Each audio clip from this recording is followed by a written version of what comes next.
હાલો મિત્રો, તો આજે આપણે આવી ગયા છે કઈ જગ્યા ઉપર જો નજારો આખો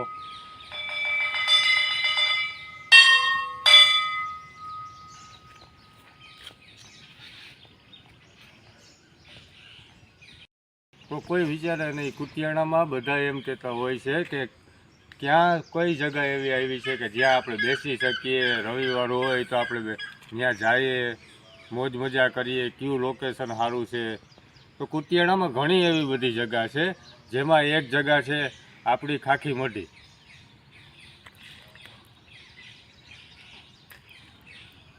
ખાખી તો મિત્રો ફેસબુકમાં, યુટ્યુબમાં બધામાં આપણી આઈડી એક જ છે, સમીર વાઘેલા. અને જય શ્રી રામ અને રામ ભગવાનનું મંદિર, સીતારામનું મંદિર જો જોવું તમારે એક આ લાવો છે. એક જૂનું ઘરાણું આપણું કહેવાય, એ આપણું આ મંદિર છે. આ મંદિરની અવશ્ય મુલાકાત લ્યો.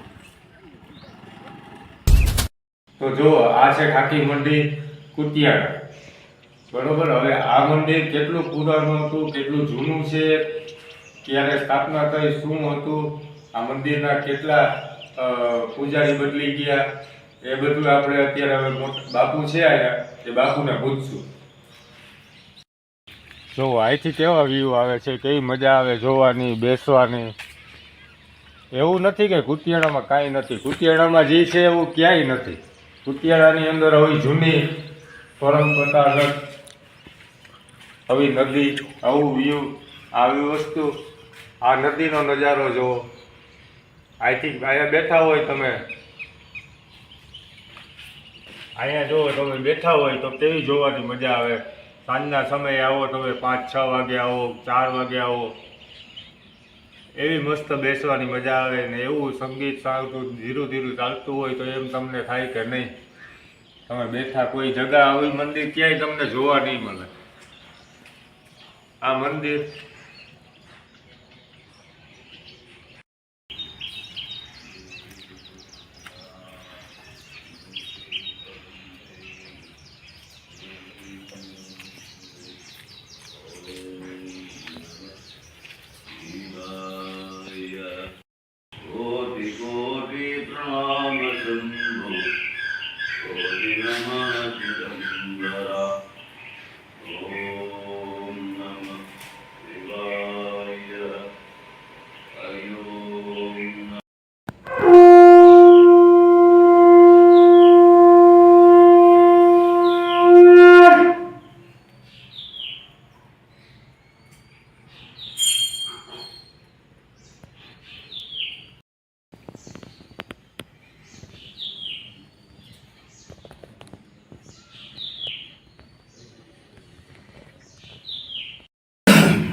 ખાલી સીન લઈ લે બાપ.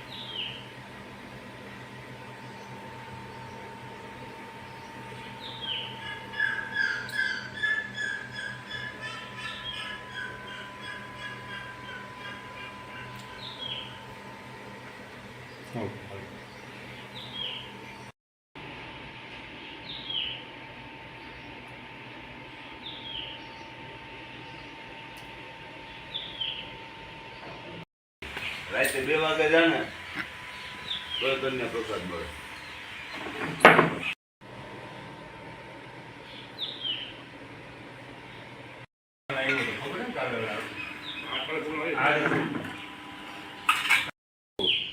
આ શું જગ્યા છે?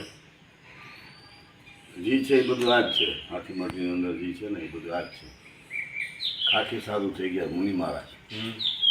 મુનિ મહારાજ થઈ ગયા ને એની આ કહેવાય છે, હું ઘણા વર્ષો પહેલાં, આના ઓછામાં ઓછા 250-300 વર્ષ ઉપર થઈ ગયા.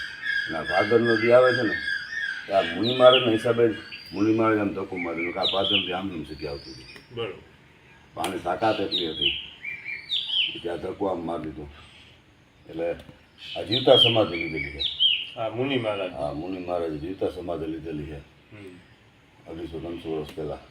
નકર આ મુનિ મહારાજ હતા હયાતીમાં અહીંયા ઓછામાં ઓછા એમ સમજો ને કે 100-150 સાધુઓ હાથીની અંબાડીવાળા આવતા.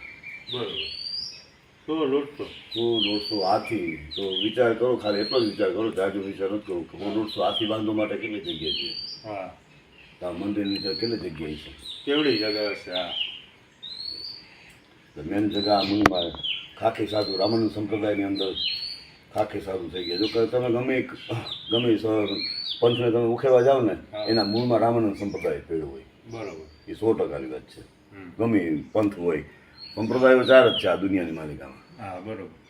એમાંનો જે રામાનંદ સંપ્રદાય છે ને, જ્યાં પણ તમે જાઓ ને, હા, એટલે કોઈ મંદિર છે કે કોઈ પણ જગ્યા લગભગ તેમાં હે ને રામાનંદ સંપ્રદાય જ હોય. રામાનંદ. કે રામાનંદ સંપ્રદાય છે ને એ આજ શ્રી સંપ્રદાય કહેવાય. હમ. રામાનંદ સંપ્રદાય 750 વર્ષથી આ થયો. બાકી રામાનંદ સંપ્રદાય એટલે શ્રી એટલે સીતાજી. હમ. સીતાજી, રામજીએ સીતાજીને મંત્ર આપ્યો ને સીતાજી હનુમાનજી મહારાજને મંત્ર આપ્યો. હનુમાનજી મહારાજે નારદને મંત્ર આપ્યો, રામ મંત્ર. એમ રામાનંદ સંપ્રદાયની શરૂઆત થઈ. એટલે આ મુનિ મહારાજ જે ખાખી સાધુ થઈ ગયા ને, હા, એની અમારામાં વિરક્ત અને ગ્રહસ્થ 2 રસ્તા હોય. કાં તમે વિરક્ત બની શકો કાં ગ્રહસ્થ. અમે ગ્રહસ્થ સાધુ કહેવાય. બરોબર.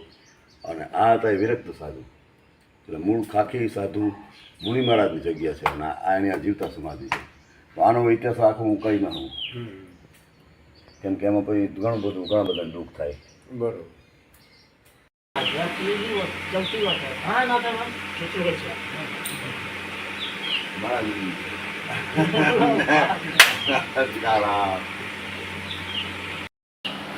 બાપુ, આ મંદિર છે આપણું ખાખી માટીનું મંદિર. એ મંદિર આમ આશરે જોઈએ તો કેટલા વર્ષ જૂનું હશે? અંદાજિત તો જો મારા પપ્પા ના હતા એ બધા એ કહેતા હતા, લખેલું છે, હજી બાળકના છોકરા તો લખેલું છે.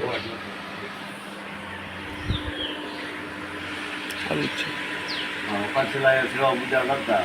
હા, એ કહેતા અને અમુક જગ્યાએ લખેલું છે, બાળકનું છોકરું લખેલું છે. તો ઓછામાં ઓછા 250-300 વર્ષ જૂનું છે. 200-300 વર્ષ જૂનું. 250 વર્ષ જૂનું. એ પછી કોઈ તમને એવી યાદી કે તે પછી આ સાધુ આવ્યા હતા અહીંયા? સાચું તો એમાં એવું છે જો કે આ હે ને ખાખીની જગ્યા છે. હા, અને અહીંયા ગણિતમાં છેલ્લે મને હે ને એક શ્યામ સુંદર બાપુ, હા, પછી મારા પપ્પા હતા બરોબર. એ સાંભળે. એ પછી કોઈ જાજો તેમ લઈ નથી. કઈ નથી. અને આ છે રામાનંદ સંપ્રદાયની જગ્યા છે, જગ્યા. ખાખી સાધુની હા, જગ્યા. બરોબર. એટલે અહીંયા કોઈ બીજું કોઈ રહી ન ટકી ન મહારાજ છે હા. એ અમારા મહાભારત કાળના આશ્રમ એવા શૃંગી ઋષિ આશ્રમ હતું અમારા. એ છે ને સિંગરાની અંદર. હા. અત્યારે એને વિશ્રામ દ્વારકા કહેવાય. જે તે સમયે સુદામાજી હાલીને જતા જ્યારે દ્વારકા, ત્યારે એ સુદામાજીએ ત્યાં સિંગડા, એને વિશ્રામ દ્વારકા કહેવાય, ત્યાં એને પોરો ખાતો હતો. આપણે એમ ક્યાં પોરો ખાતો હતો. ત્યાંથી ગરુડજીએ એને દ્વારકા પહોંચાડ્યા હતા. એટલે પછી એનું નામ વિશ્રામ દ્વારકા પડ્યું. બૈડામાં છે સિંગડા કરીને. બહુ મોટી જગ્યા છે ને એમ સમજો કે બંગડી બજારની અંદર પણ એની ઘણી બધી દુકાનો છે. અત્યારે હાલ અમારા ત્યાં જગતગુરુ શ્રી સર્વસ્વદાસજી ગાદી સંભાળે છે. જગતગુરુ 4 જગતગુરુ હોય એમાંના એક જગતગુરુ જ્ઞાના છે. અને મહારાજ છે એ જ્ઞાના શિષ્ય છે.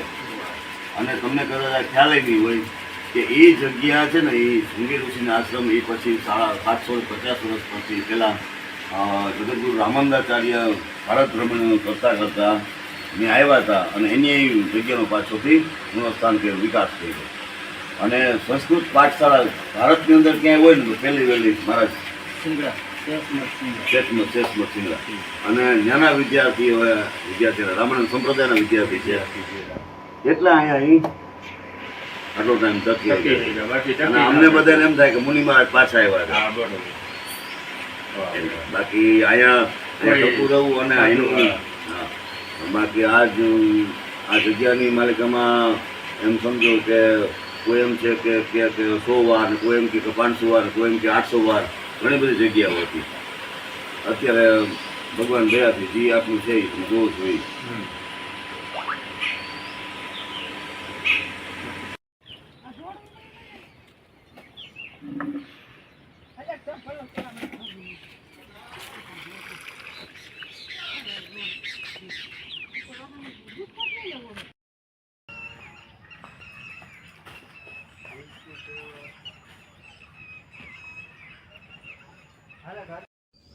પ્રકાશ આમ પડે ને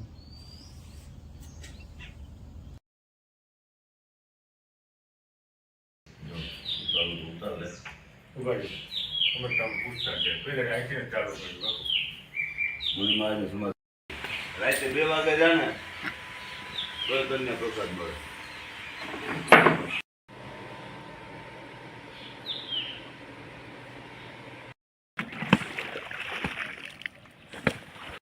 તો જુઓ મિત્રો, આ આપણું કુતિયાણાનું ઘરેણું છે. આ ઘરેણાની અંદર બધા પણ હવે ચોક્કસ મુલાકાત લેજો. આ મુલાકાતમાં તમને બધી એવી મજા. તો મિત્રો, ફેસબુકમાં, યુટ્યુબમાં બધામાં આપણી આઈડી એક જ છે, સમીર વાઘેલા. અને જય શ્રી રામ અને રામ ભગવાનનું મંદિર, સીતારામનું મંદિર જો જોવું તમારે એક આ લાવો છે. એક જૂનું ઘરેણું આપણું કહેવાય, એ આપણું આ મંદિર છે. મંદિરની અવશ્ય મુલાકાત લ્યો.